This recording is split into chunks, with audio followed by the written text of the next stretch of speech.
A cidade está em processo de construção, já podemos dizer na fase final, para a obtenção do tratamento de esgoto tão esperado ao longo do tempo, e isso exige um investimento de mais de 100 milhões de reais apenas na estação principal, que está sendo construída nos seus módulos no Distrito Industrial de Bauru. A rede de interceptores está na sua fase final também quase completada. Quem passa pela região, por exemplo, da Avenida Nuno de Assis, nesse momento que estamos gravando aqui, já vê as obras dessas etapas finais, fazendo as interligações dos chamados emissários, para que esses dejetos possam ser levados à estação principal, que terá a capacidade de tratar 435 litros por segundo nos 3 primeiros módulos iniciais para atender a população atual e um 4º módulo para daqui a 20 anos. Esse processo todo, na fase de implantação, exige uma série de cuidados do ponto de vista de fiscalização daquilo que chega, daquilo que é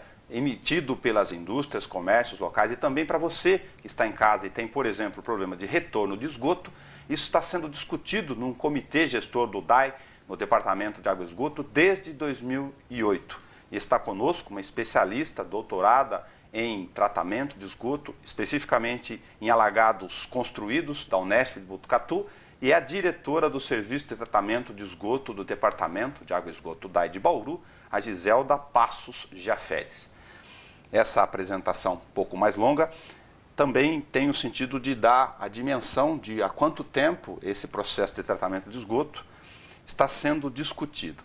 O que o comitê gestor, que você participa desde a origem, Giselda, agradecendo a sua presença aqui na TV Câmara, está discutindo desde então para essa fase nova aqui da cidade?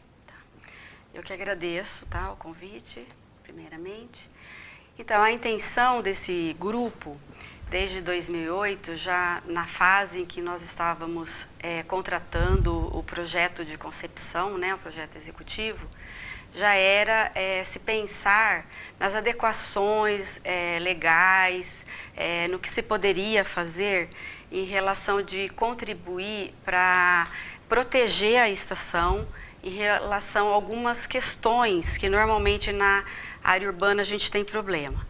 Questões como águas pluviais, questões como a questão da indústria, se ela trata adequadamente ou não os seus efluentes para não impactar a estação, a questão de óleos e graxas e gorduras que são lançadas na rede de esgoto. Então, tudo isso como foco para proteger o tratamento de esgoto que vai ser biológico.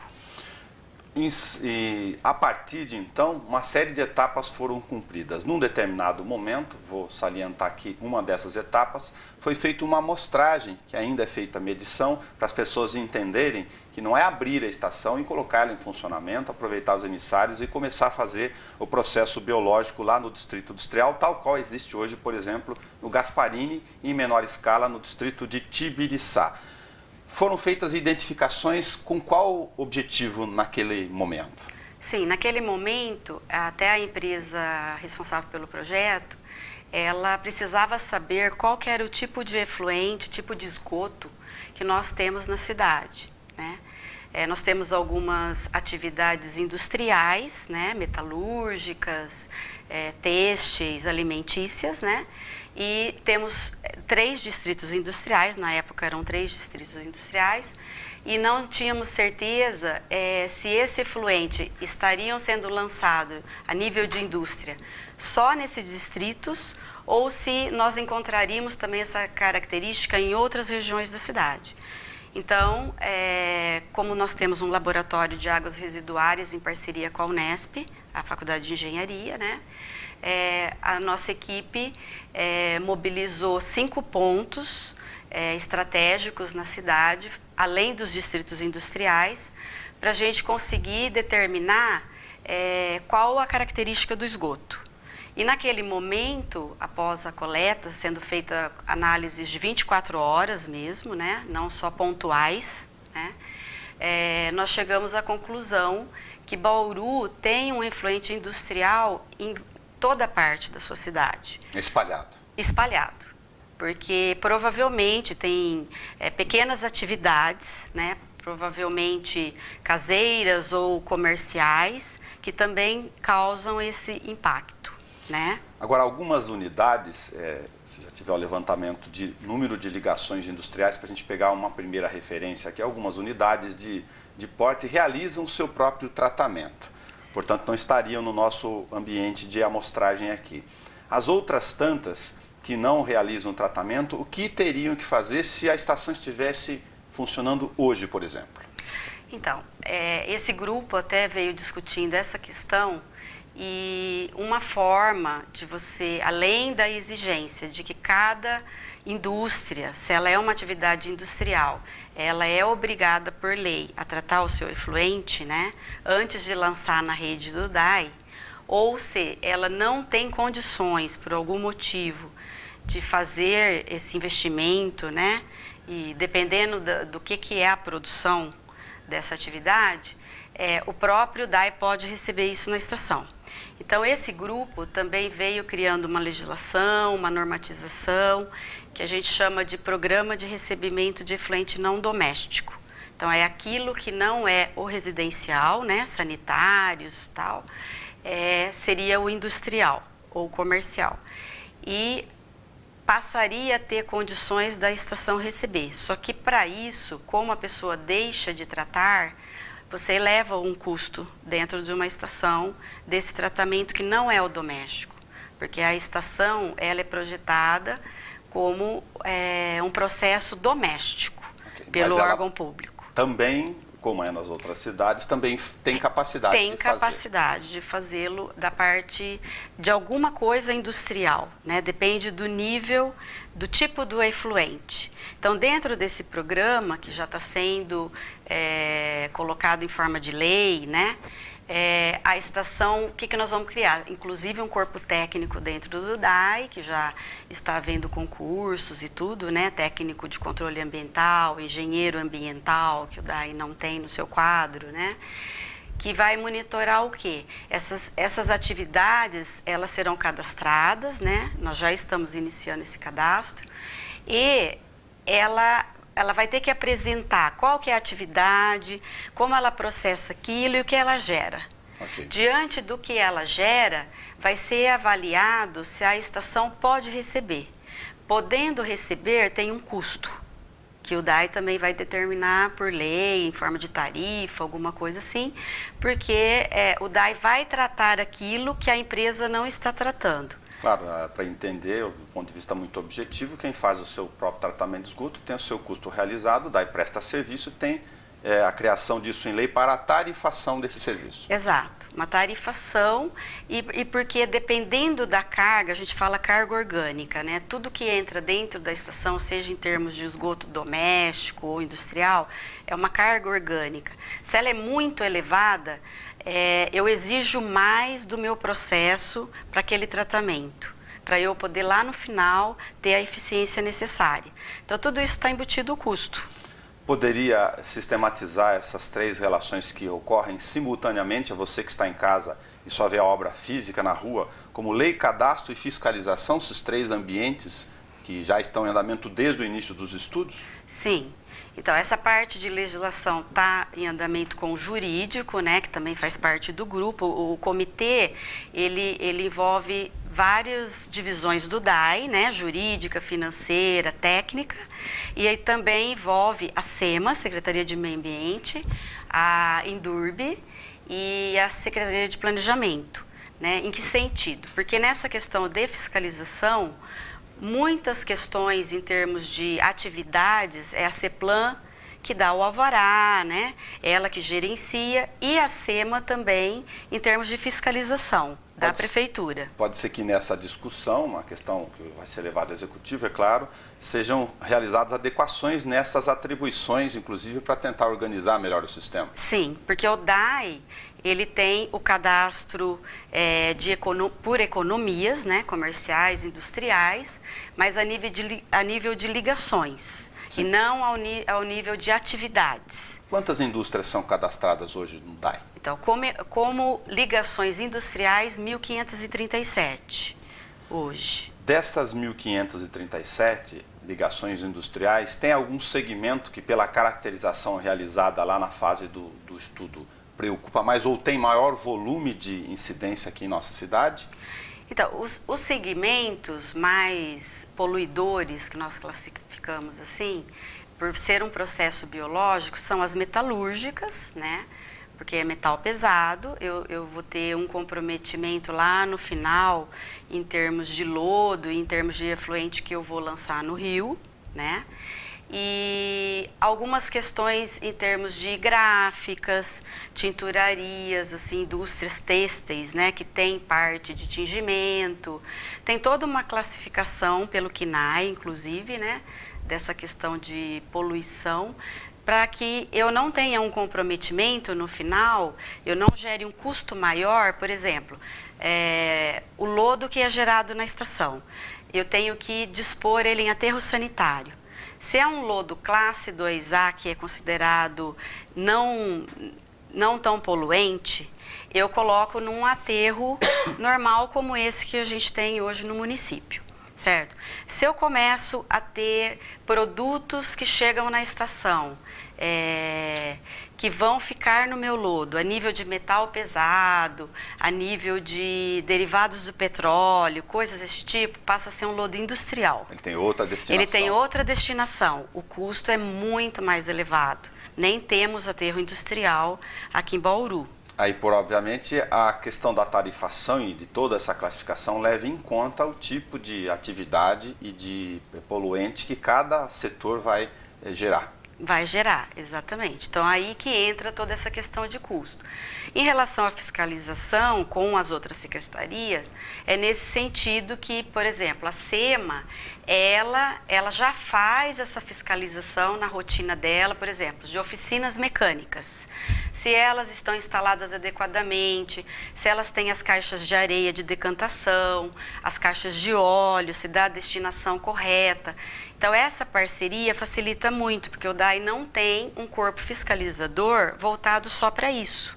O DAI ele volta mais para as questões de hidráulica, águas pluviais, né? Esse tipo de lançamento indevido na rede de esgoto. Não essa questão técnica da parte aí de óleos, graxas, né? Então a SEMA faria isso. Só para entender a dimensão disso espalhado pela cidade, conforme a Giselda comentou da caracterização dividida ao longo do perímetro urbano do município, para você visualmente em casa, tenta imaginar na sua área de influência se tem um lavacar, uma oficina e um posto de combustível, por exemplo. Isso disseminado em termos de território para entender também a importância do trabalho da SEMA nesses levantamentos. Sim. Agora, como o processo é biológico, óleos e graxas aqui, para pegar oficinas mecânicas, um tipo de caracterização de esgoto preocupa menos ou mais que outra ou não? É uma questão de tempo de processamento, de custo e de produtividade mesmo da própria estação? Sim, é tanto tempo de processamento, envolve custo, porque, por exemplo, se você recebe uma quantidade de óleo, né, seja até óleo de cozinha, tá? Vamos citar aí, que é uma coisa da rotina, né? Mesmo ele indo diluído no esgoto, que você não visualiza ali,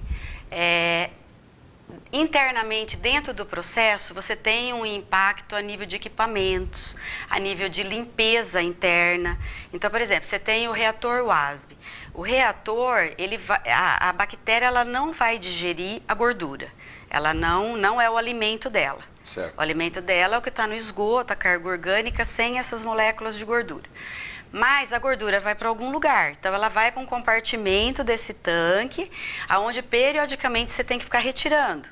Você tem que fazer uma limpeza, né, para que aquilo não comprometa o processo biológico que está ocorrendo ali dentro daquele tanque. Você imaginar a caixa de gordura na sua residência. O processo, mais ou menos do ponto de vista de cultura do dia a dia, de lidar com poluentes é parecido, né? Isso, exatamente.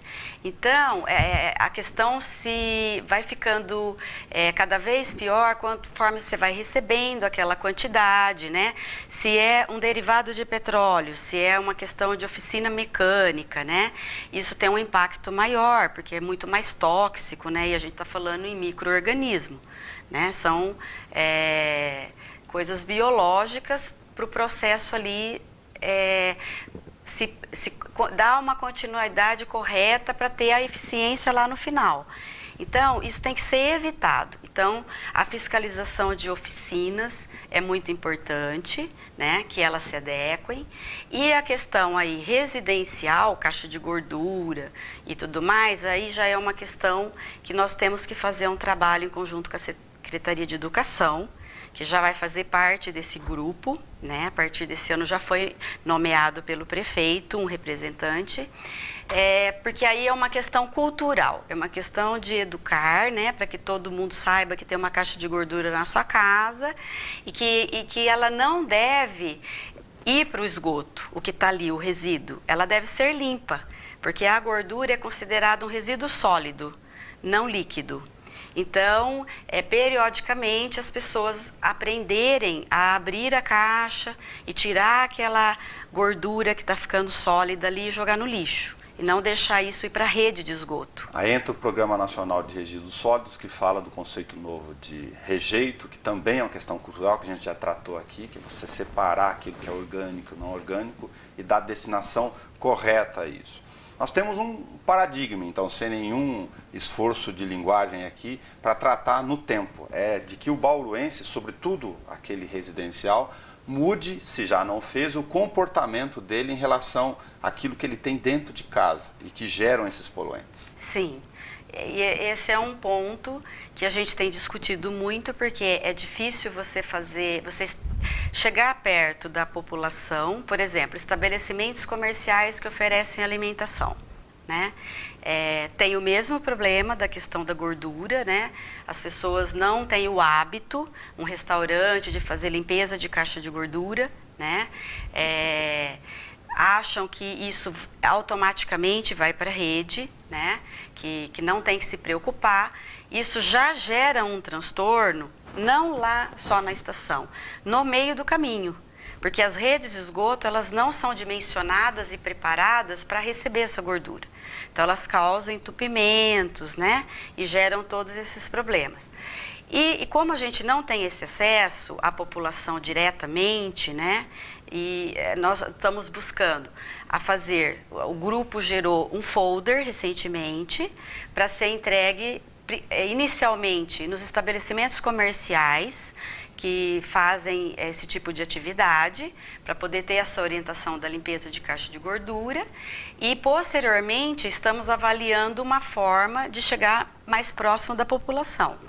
E a Secretaria da Educação, via as escolas, né? Porque você já dando essa orientação dentro das escolas para as crianças e alunos, fica mais fácil também você disseminar essa cultura. Vou aproveitar esse comentário seu para fazer uma advertência de leitura, que a gente às vezes tem uma leitura muito simplista das relações do dia a dia e nem para ver por causa da nossa correria. Nesse momento nós estamos gravando aqui, está chovendo bastante, com algumas chuvas mais torrenciais. Se você vê aquela tampa da boca de lobo aberta, não é só volume de água necessariamente, não. Na região central da cidade, por exemplo, que tem muito estabelecimento de alimentação, ocorre ou pode ocorrer, além do entupimento de boca de lobo por outras porquices humanas do dia a dia, essa questão que a Giselda está falando. Sim, com certeza, porque tudo que é jogado indevidamente na rede de esgoto vai causar obstrução, né?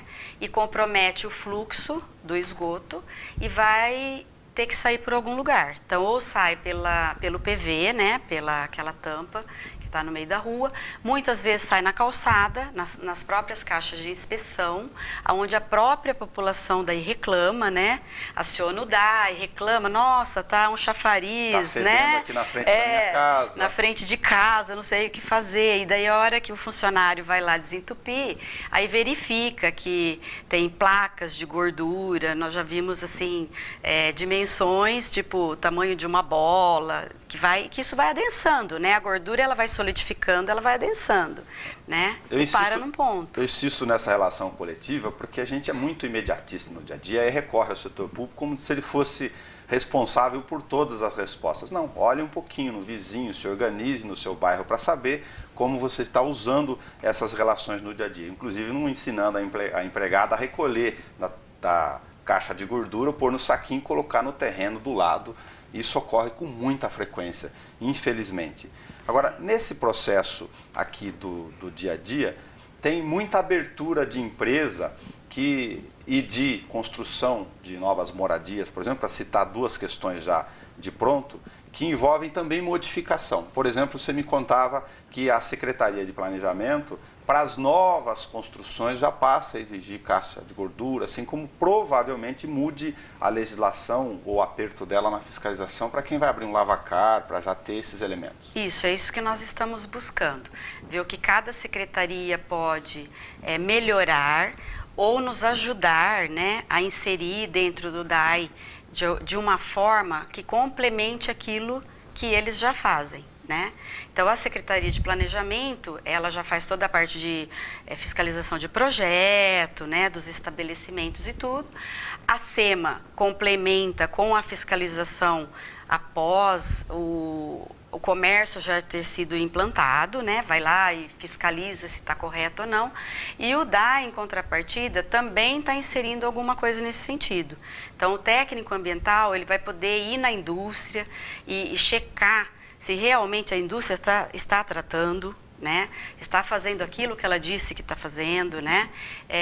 Nós vamos poder exigir laudos técnicos, se for a nível de indústrias, para ver aquilo que realmente está saindo ali no efluente, se nós vamos receber ou não, né? E até fazer intervenções, se for necessária, porque nós não podemos permitir que entre alguma coisa na estação, se essa indústria estiver ligada diretamente na rede, que comprometa o tratamento. Em relação ao comércio, é uma questão orientativa e também de exigência que a SEMA e a Secretaria de Meio Ambiente podem fazer nessas questões aí, como nós dissemos, de caixa de gordura, né? Que às vezes um estabelecimento, por exemplo, a gente vê muito isso. Era uma residência, reforma e transforma num restaurante.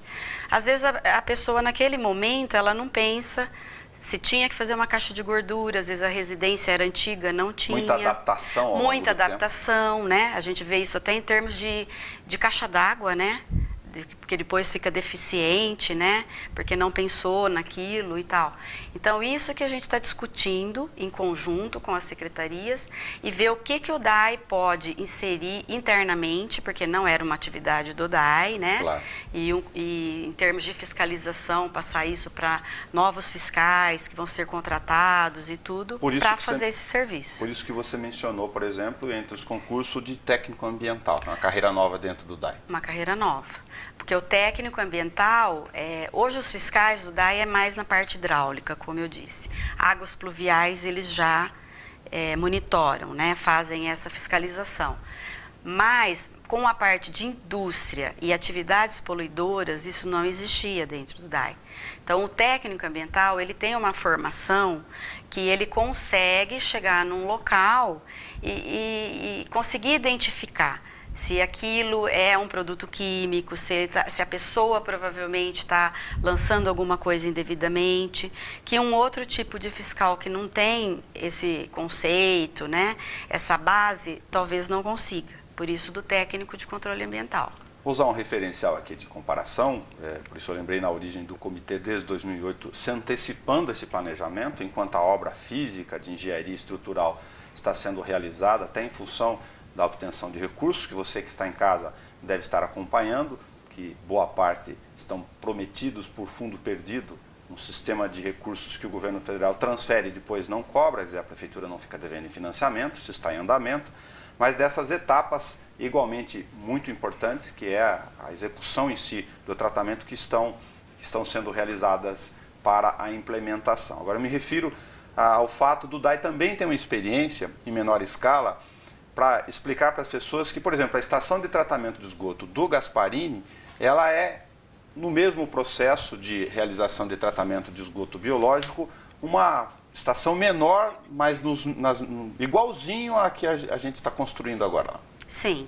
A ET Candeia, né, que está no Gasparini, ela é muito menor do que a Vargem Limpa, né? Ela trata 9%, né, do esgoto ali da região, né, onde ela está instalada. E o processo é equivalente ao da Vargem Limpa, né? Lá nós temos um processo anaeróbio na primeira fase e depois na segunda fase um processo aeróbio, que a gente chama, né? Que é onde você tem oxigênio envolvido. E nós já verificamos nesses 4 anos que ela está em funcionamento, né, essas dificuldades. Né, dificuldades nesse sentido que a gente vem discutindo. Surgiram esses elementos lá ao longo do caminho. Surgiram esses elementos. Ela também tem indústria, também tem graxa, em certo sentido, Isso. na área de influência. Industrial, nós não temos, Ok. né? Nós até fizemos um levantamento prévio e tudo, começamos por lá, né? Até para ver que nós encontraríamos, mas nós não temos indústrias. O que nós temos? Pequenos comércios, pequenas produções caseiras, por exemplo, produtos de limpeza, né? Então a pessoa vive daquilo, faz os produtos de limpeza, sai de carro vendendo de porta em porta. Então, de repente, a forma como a pessoa depois lava esses tanques, esses tambores que ela produziu, isso tudo vai para a rede de esgoto e chega na estação. Então, eu tenho uma grande quantidade daí de sabão chegando na estação, né? Isso me gera uma quantidade enorme de espuma, porque o tratamento biológico, o micro-organismo ele não tem condições de digerir sabão, como não tem a graxa. Então, o sabão entra na estação e sai da estação. Aí você acha que está poluído de novo lá ao final, quando vê a espuma. Então, aí as pessoas até acham, o tratamento não está funcionando, né? E está comprometendo o rio. Mas não é bem isso, é que, na verdade, esses tipos de processos não chegam nesse nível. Né, os processos secundários e até alguns terciários, o sabão é uma outra forma, bem mais cara de você fazer o tratamento. Então, como a gente não usa produtos biodegradáveis, né, que são mais caros, então uma atividade dessa, que você concentra daí, né, a pessoa está concentrando, ela pega produtos químicos, transforma ali em amaciante, em detergente, em sabão líquido, e depois ela vai lavar esses recipientes aí onde ela produziu. Isso vai numa quantidade concentrada para o esgoto. Como está muito próximo da estação, porque está ali no bairro Gasparini mesmo, isso chega num impacto para mim lá. Então, a gente percebe dessa forma, porque é uma estação menor. O bom para o DAI dessa experiência, que agora está bastante claro, que ela já está experimentando a realidade que vai encontrar em escala depois. Sim, a gente já tem, né, toda essa experiência de como trabalhar, né, as dificuldades operacionais, né, porque demanda muito mais manutenção de equipamento, limpeza, né, na parte operacional, toda essa questão. Então, aí a gente tem que intensificar a fiscalização e até tentar orientar essas pessoas. Não impedir, o interesse não é impedir que a pessoa continue sobrevivendo daquela atividade, claro, né? Mas que ele se regularize. Sim, que ele se regularize, que ele aprenda a fazer de uma forma correta. Porque não é questão da discussão simplista do emprego. É lógico que tem que ser privilegiada a intenção ou as condições para que ele se resolva, mas ele precisa, no ambiente coletivo, responder pela legislação como todo mundo. Aí entra uma outra coisa particular para aproveitar o nosso encontro aqui, que é muito comum, o retorno de esgoto dentro da residência. Então, o retorno de esgoto nada mais é do que excesso de água de chuva caindo na rede de esgoto. Então, são interligações clandestinas, onde casas antigas ou até quando a pessoa está construindo uma casa, se ela não faz a separação da água de chuva, que deve ir para a sarjeta e ir para a boca de lobo, vai cair na rede de esgoto. Se ela interligar lá no quintal dela, em algum ponto na rede de esgoto, isso vai parar na estação. Hoje, como não tem estação, né? E o que a gente verifica que é uma das grandes preocupações que o DAI tem, porque a população fica prejudicada, algumas pessoas, que é nos períodos de chuva, nas partes mais baixas, a pessoa liga desesperada, lá está voltando tudo dentro da minha residência. O que eu faço? O DAI tem uma equipe que vai lá, faz uma desinfecção na casa da pessoa, até por causa, né, do problema de contaminação, mas gera um transtorno e gera processos de indenizações muitas vezes, achando que o problema é só do DAI, mas o problema não é. O problema é do morador que tem a ligação indevida na rede de esgoto. A solução prática teria que abrir lá o quintal onde tem essa ligação, identificar e refazer o sistema. Retirar, separar.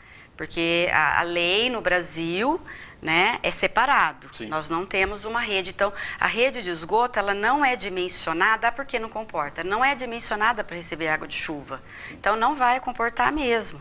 Vai extravasar em algum lugar. Só para ter ideia do estrago disso, basta que você que esteja em casa veja o que acontece na sua casa quando cai da calha, da recarga natural da água do telhado e cai no fundo do quintal. Imagina isso indo para o mesmo tubo junto com o esgoto. Exatamente. Então, tem os retornos de esgoto, tanto na rua, como você já citou, no PV, os chafariz que vê na rua, né, Sim. que está passando ali, os PVs estão tudo saindo água.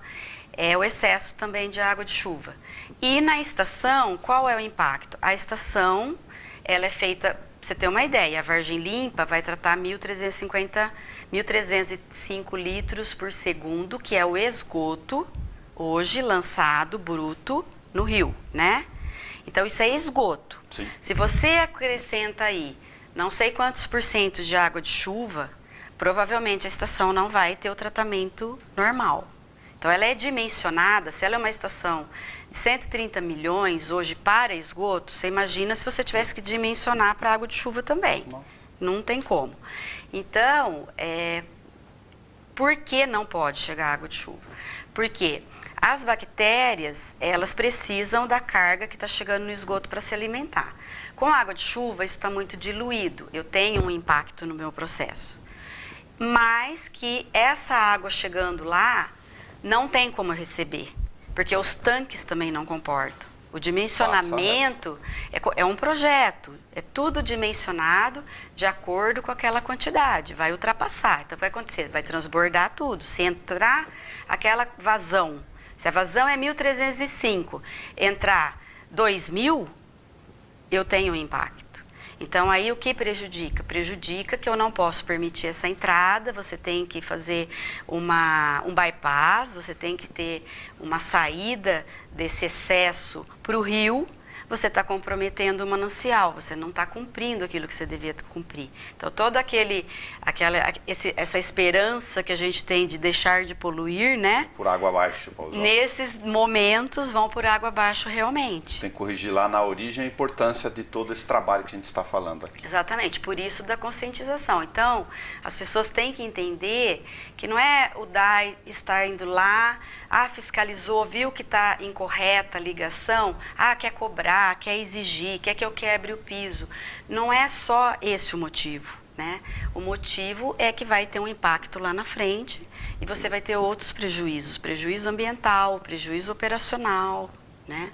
Toda essa questão. E para o morador parar de ter esse problema do cheiro na casa dele também, como não, né? Porque ele está envolvido com os seus vizinhos. Zelda, muito obrigado por você ter vindo aqui. Esse certamente é um assunto que a partir do início da instalação da estação será recorrente e a gente vai fazer essa função pública de explicando, reforçando para que as pessoas tenham essa dimensão, quem tem comércio, quem não tem, quem está em casa, para usar direito esse serviço e que, afim, o tratamento de esgoto que a cidade tanto esperou e que custa caro, funcione, lógico, dentro das condições adequadas. Sim, eu que agradeço a oportunidade, né, porque realmente a gente precisa divulgar essas questões e esclarecer a população. Porque eu acho que essa união, né, essa concepção, o entendimento, as pessoas entendendo o que realmente é lixo, tem que ser jogado no lixo, não na pia, né, ou no vaso sanitário para facilitar, né? Isso vai contribuir muito para a gente ter o tratamento que é tão esperado, né, funcionando de forma correta, né? A indústria também, né, aquelas que não estão adequadas, que possam se adequar, né? E a gente está à disposição lá no DAI para dar as orientações que forem necessárias, né? A CETESB também faz parte, né, dessa parceria, porque a indústria também é fiscalizada pela CETESB, né? A gente está sempre à disposição para que isso possa funcionar corretamente. Então, eu agradeço essa oportunidade, viu, Nelson, de ter estado aqui. Muito obrigado. Aliás, para você que é empresário, que está funcionando ou quer implementar o seu negócio, se antecipe. Vá até o Departamento de Água e Esgoto, procure a Secretaria do Meio Ambiente, enfim, de acordo com o tipo de negócio e de poluente que você possa ter do seu negócio, para que você não enfrente problemas depois e também não interfira no processo de funcionamento da sua empresa e, lógico, do tratamento de esgoto da nossa cidade. Até o nosso próximo programa.